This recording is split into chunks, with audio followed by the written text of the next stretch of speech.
crianças! Iniciamos o mês de São João.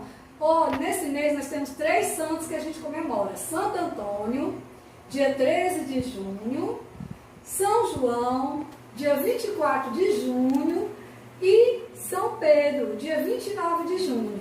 E hoje nós vamos conhecer a lenda da fogueira, que é a história contada de São João. Vamos ouvir? E para a gente começar a nossa historinha de hoje, vamos começar com uma musiquinha bem bonitinha, bem legal. Vamos cantar juntos? Olhos de coruja, orelhas de elefante, pois essa história é muito interessante. A lenda da fogueira de São João. Reza a lenda que Isabel era muito amiga de Maria e por isso costumavam visitar-se. Uma tarde, Isabel foi à casa de Maria, mãe de Jesus, e contou-lhe que em breve nasceria seu filho, que se chamaria João Batista.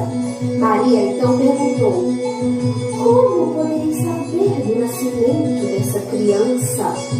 Vou acender uma fogueira bem grande. Assim, você poderá vê-la de longe e saberá que João nasceu.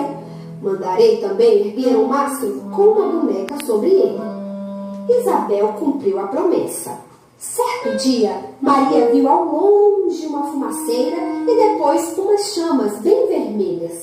Foi então à casa de Isabel e encontrou o menino João, um bebezinho lindo e tão fofinho que nasceu exatamente no dia 24 de junho.